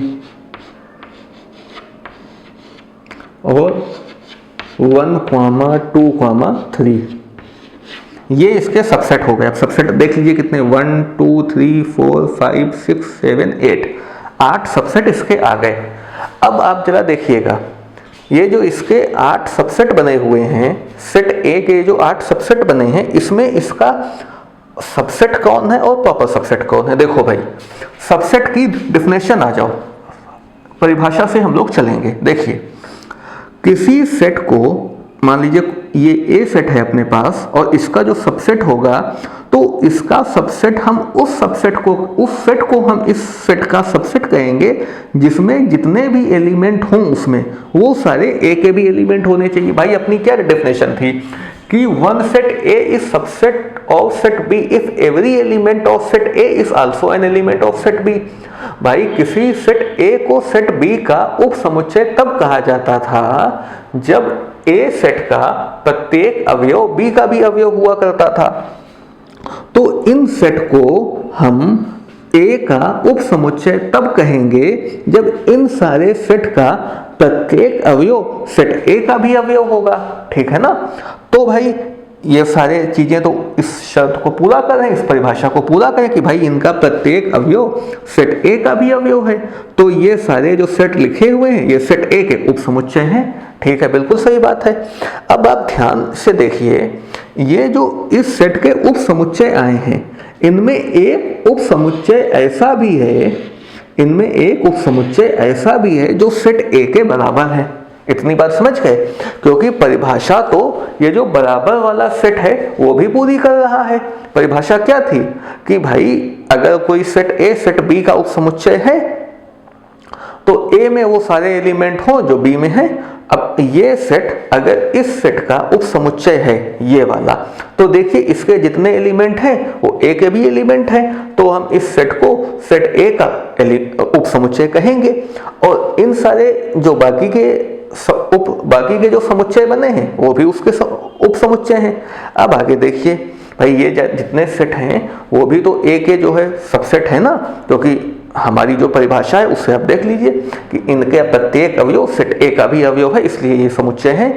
अब देखिएगा बात को, अब इन सब के लिए हम ये कह सकते हैं कि ये सब इसके उपसमुच्चय हैं। उपसमुच्चय हैं तो कैसे लिख सकते हैं? देखो भाई, जैसे ये 1, 2, 3 का उपसमुच्चय है,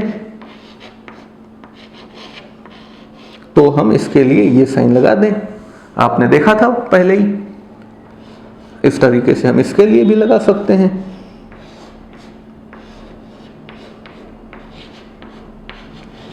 समझ गए ना भाई? इसके लिए भी लगा सकते हैं हम, भाई कोई कहे तो इसके लिए भी लग जाएगा। ये देखिए हो गया आपका उपसमुच्चय।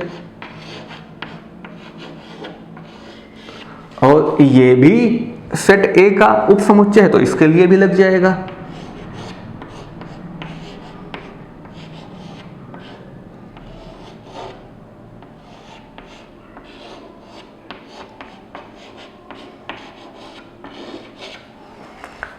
समझ गए इतनी बातें?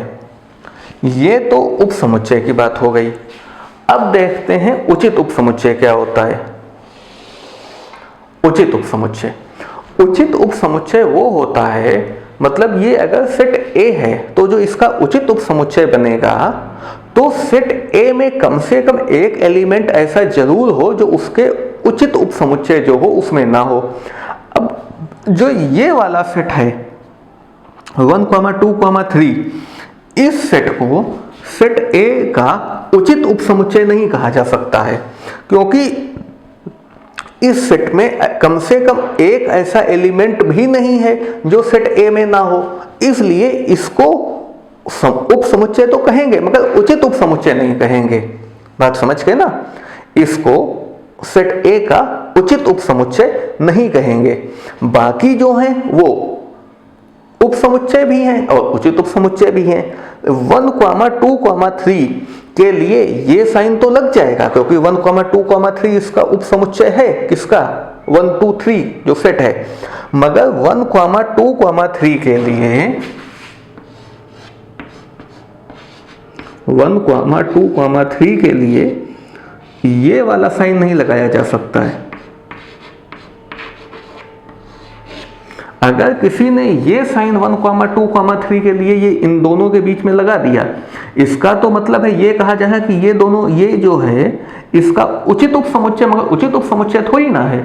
उचित उपसमुच्चय की शर्त कहाँ पूरी कर रहा है? उचित उपसमुच्चय के लिए तो कम से कम इसमें एक ऐसा अवयव होना चाहिए था जो उसमें ना हो, इसमें तो ऐसा है नहीं, तो ये उचित उपसमुच्चय ये इसका नहीं है, ये इसका उपसमुच्चय है।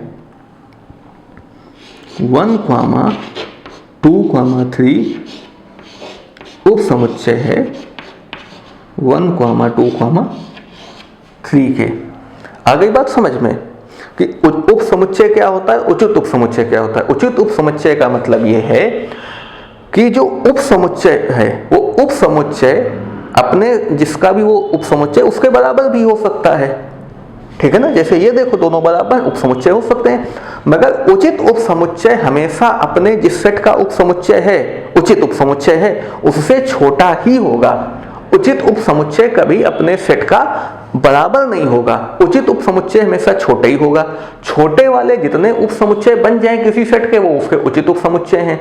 लेकिन जो बराबर वाला उपसमुच्चय किसी सेट का बनता है वो उसका उचित उपसमुच्चय यानी कि प्रॉपर सबसेट नहीं है, वो केवल सबसेट है। इसको आप ऐसे समझो, देखो भाई, मान लीजिए ये 1 लिखा है, ये 2 लिखा है, ठीक, ये 2 लिखा है और ये 2 लिखा है। अब बात समझिएगा आप, ये जो अब अगर कोई ये साइन कहे कि ये लेस देन और इक्वल टू, छोटा और बराबर, ठीक है ना, तो 2, 2 के लिए कोई छोटा और बराबर साइन लगा दे, कोई दिक्कत नहीं भाई, ये इसके बराबर है तो बराबर का साइन नीचे दिया हुआ है, छोटा है और बराबर है। और यहां पर अगर ये कहा जाए ये ग्रेटर देन और इक्वल टू है, अगर इधर से देखें तो ये ग्रेटर देन और इक्वल टू है, इस और छोटा है, इसमें भी ये साइन लग सकता है ग्रेटर देन और इक्वल टू का। भाई 2 1 से बड़ा है या बराबर हो सकता है, ठीक है। तो ये वाला जो साइन है ये छोटे में भी लग सकता है, बराबर में भी लग सकता है। इसीलिए जो इसीलिए जो उपसमुच्चय का साइन है ये वाला, उप समुच्चय का। इसको आप इस वाले साइन से रिलेट कर सकते हो, इस साइन से आप इसे समझ सकते हो। ये साइन छोटे के लिए भी लग सकता है, देखो छोटे के लिए भी लग सकता है और बराबर के लिए भी लग सकता है। इस ओर बड़ा होता है, इस ओर छोटा होता है, ये तो पता ही होगा आपको, ठीक है ना। इधर ज्यादा है, इधर कम है।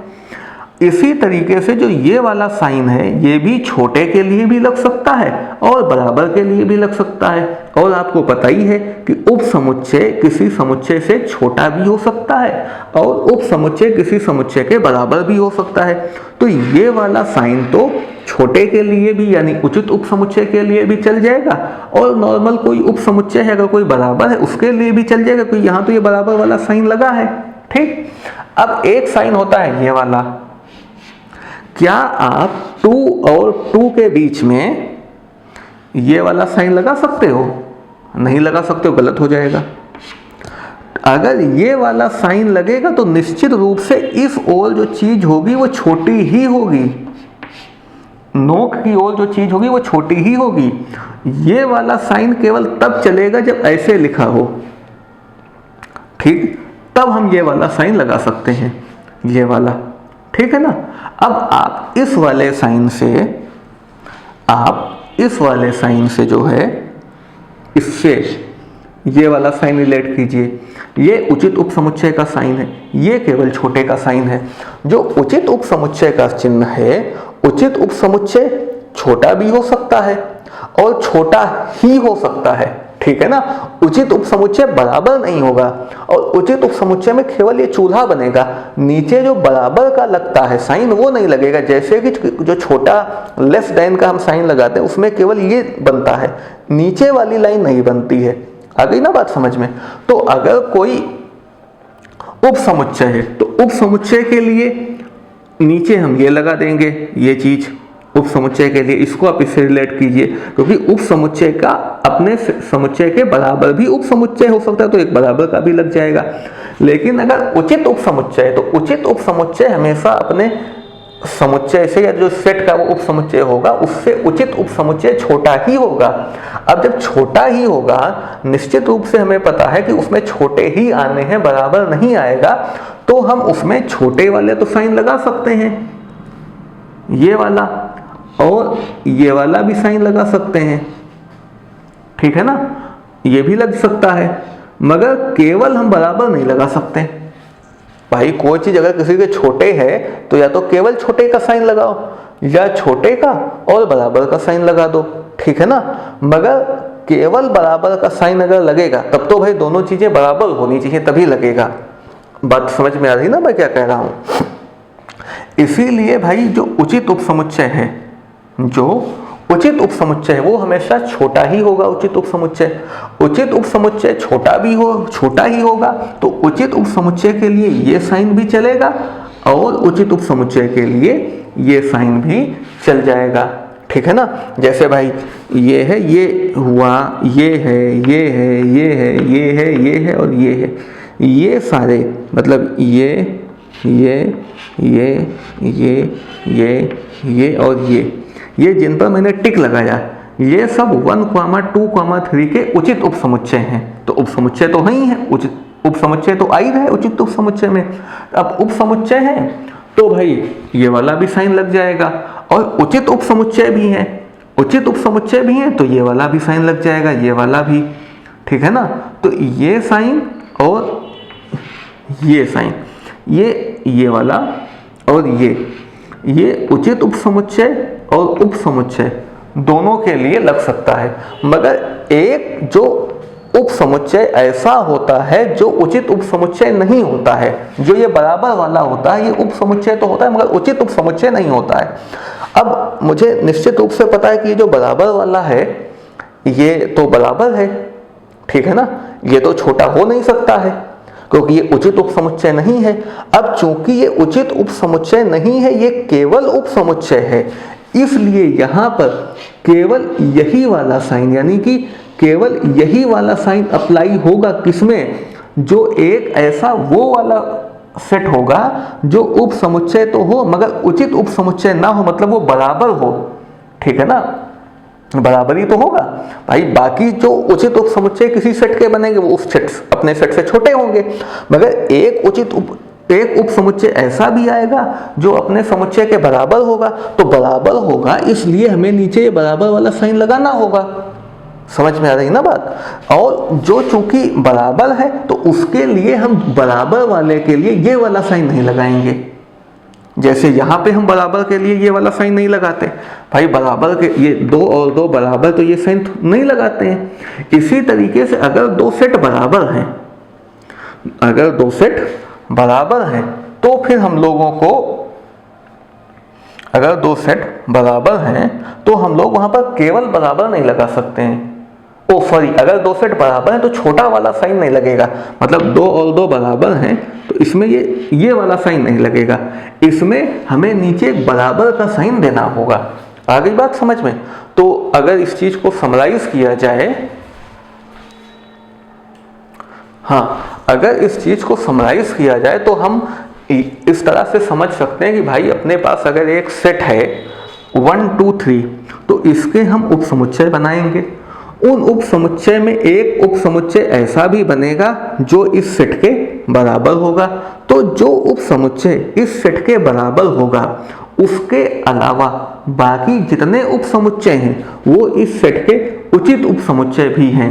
और जो बराबर वाला है वो केवल उप समुच्चय तो है मगर उचित उप समुच्चय नहीं है, क्योंकि उचित उप समुच्चय की शर्त ये है कि उचित उप समुच्चय अपने जिस सेट का उचित उप समुच्चय है उससे छोटा ही होना चाहिए, तभी हम उस उप समुच्चय को उचित उप समुच्चय कहेंगे। अगर छोटा नहीं है, बराबर है, तो वो उप समुच्चय तो हो सकता है मगर उचित उप समुच्चय नहीं हो सकता है। ठीक है, तो जो उचित उप समुच्चय है, फिर देख लीजिए, जो उचित उप समुच्चय है वो छोटा ही होगा, इसलिए हम उसके लिए ये वाला भी साइन लगा सकते हैं और ये वाला भी साइन लगा सकते हैं। मगर जो एक ऐसा उसमें उप समुच्चय बनता है जो उचित उप समुच्चय नहीं होता है, उसके लिए एक वो वाला जो समुच्चय आता है उप समुच्चयों में जो कि उचित उप समुच्चय नहीं है, उसके लिए हम केवल ये वाला साइन नहीं लगा सकते हैं, क्योंकि ये वाला साइन केवल उप समुच्चय पर ही लगेगा। ठीक है ना, उसके लिए हम ये वाला साइन नहीं लगाएंगे। ये साइन केवल उचित उप समुच्चय पर ही लगेगा और उचित उप समुच्चय हमेशा अपने वाले सेट से छोटा होता है। तो उसके, और जो ये वाला सेट है ये चूंकि बराबर है और इसीलिए ये उचित उप समुच्चय नहीं है, केवल उप समुच्चय, इसलिए इसके लिए ये नहीं लगेगा। इसके लिए हमें एक बराबर का देना होगा। मुझे लगता है आप अच्छे से समझ गए होंगे जो मैं समझाना चाह रहा हूं आपको। आइए यहाँ पर एक बार और हम लोग उप समुच्चय और उचित उप समुच्चय यानी कि सबसेट और प्रॉपर सबसेट को एक बार फिर से और अच्छे से समझने की कोशिश करते हैं। देखिए, जो सेट होता है, सेट यानी समुच्चय, इसका बनता है सबसेट।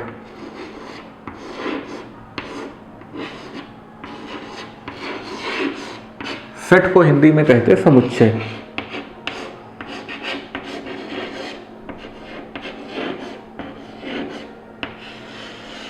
सबसेट हो गया उप समुच्चय, सॉरी।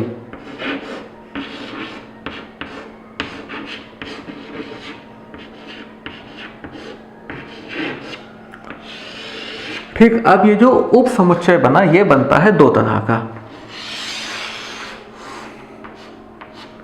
एक हुआ improper subset, improper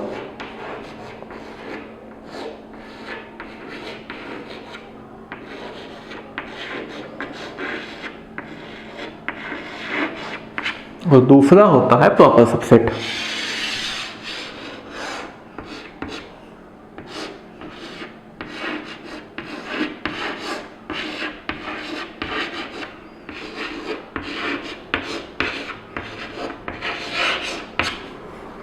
proper subset, इतनी बात समझ गए। इम्प्रॉपर सबसेट को कहेंगे, चलिए हिंदी में अनुचित उप समुच्चय यानी अनुचित उप समुच्चय।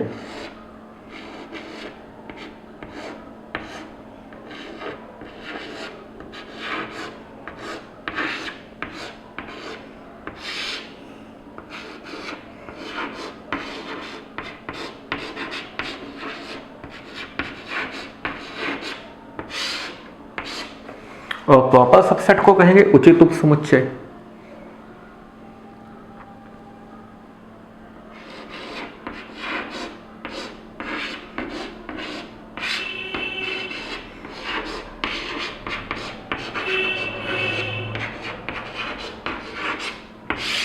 ठीक, ये इम्प्रॉपर सबसेट हो गया, वो प्रॉपर सबसेट हो गया। जो इम्प्रॉपर सबसेट होता है वो सबसेट के बराबर भी हो सकता है और उससे छोटा भी हो सकता है। ओ सॉरी, जो इम्प्रॉपर सबसेट है, इम्प्रॉपर सबसेट हमेशा सबसेट के बराबर ही होगा। इम्प्रॉपर सबसेट हमेशा, यानी जो एक ऐसा उपसमुच्चय होगा जो उचित उपसमुच्चय नहीं है, वो हमेशा सबसेट के बराबर ही होगा।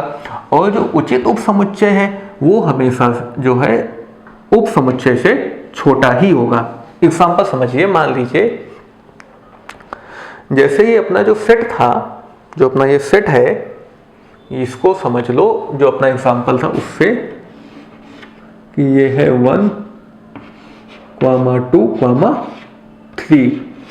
तो जो उचित जो 1, 2, 3 के जो उप समुच्चय यानी कि जो सबसेट बने वो कौन से बने थे? 5, 1,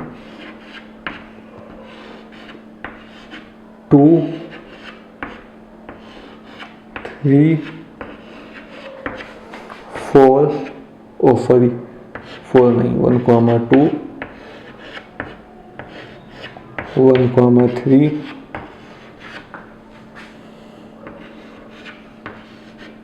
2, 3,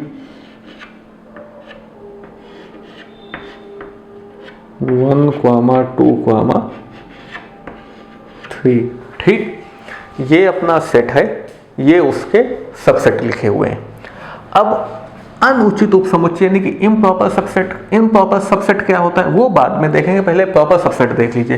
प्रॉपर सबसेट का क्या डेफिनेशन है कि कम से कम ऐसा एक अवयव जरूर होना चाहिए सेट में जो उसके सबसेट में ना हो। मतलब ये जितने हैं ये सब प्रॉपर सबसेट है। कौन कौन से भाई? ये, ठीक।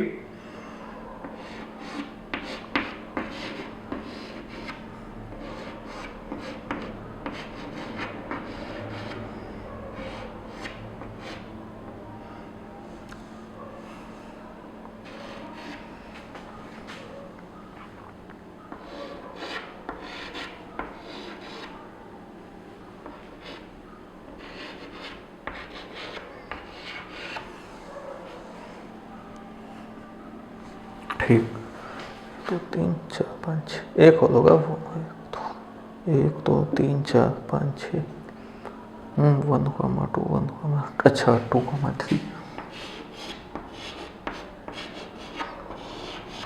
ठीक, ये इसको मान लेते हैं ये A है।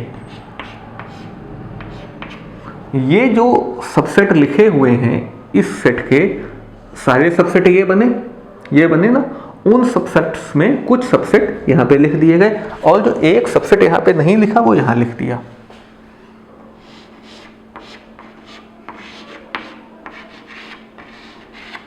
तो आप देखते हैं किसी सेट के जो सबसेट बनते हैं वो दो तरह के बनते हैं। एक प्रॉपर सबसेट होता है, एक इम्प्रॉपर सबसेट होता है। प्रॉपर और इम्प्रॉपर सबसेट आपको पहले ही पता चुके, आपको केवल यहाँ पे दिखा रहे हैं। अब जो ये वाले उचित उपसमुच्चय हैं, ठीक है ना, उचित उपसमुच्चय हमेशा समुच्चय से छोटे ही होते हैं। अब चूंकि छोटे ही होते हैं तो छोटे वाले के लिए ये साइन भी चल सकता है और ये साइन भी चल सकता है। तो यहां पे ये साइन लगा के भी ए लिख सकते हैं, ठीक, क्योंकि ये जो है ये इस ए से छोटा है। या फिर ये वाला साइन लगा के भी ए लिख सकते हैं इस सेट के लिए। आई बात समझ में? ऐसे ही इसके लिए भी ये भी साइन लग सकता है और इसके लिए ये वाला भी साइन लग सकता है। अब मुझे लगता है कि अब आपको अच्छे से समझ में आ गया होगा। इसके लिए ये भी साइन लग सकता है और इसके लिए ये भी साइन लग सकता है। ए आपको पता ही, ए ये है, ऐसे यहाँ भी ये और ये दोनों लग जाएंगे, यहाँ भी ये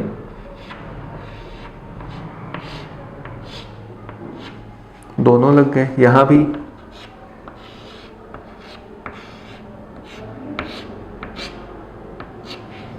और यहाँ पर भी ये लगाया जाए या ये लगाया जाए।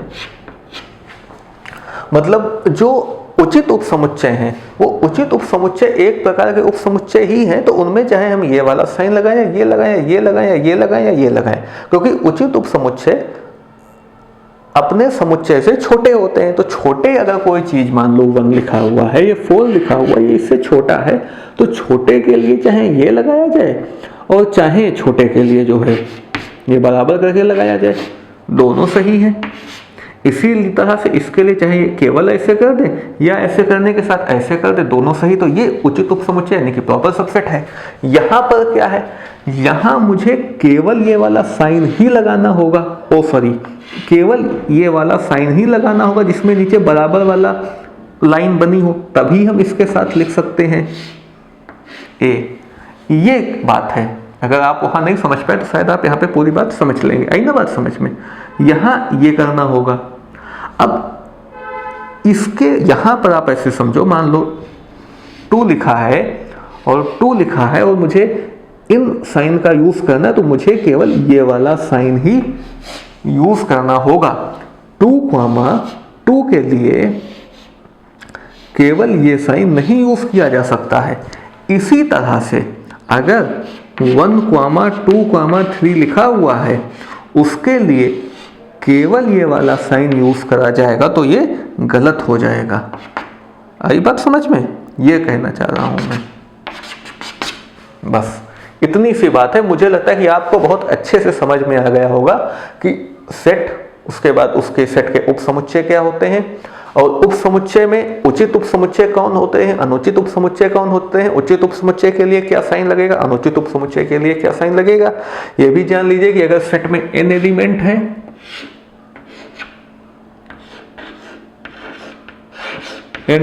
है, तो जो सबसेट बनेगा उसमें 2 की पावर n एलिमेंट होंगे।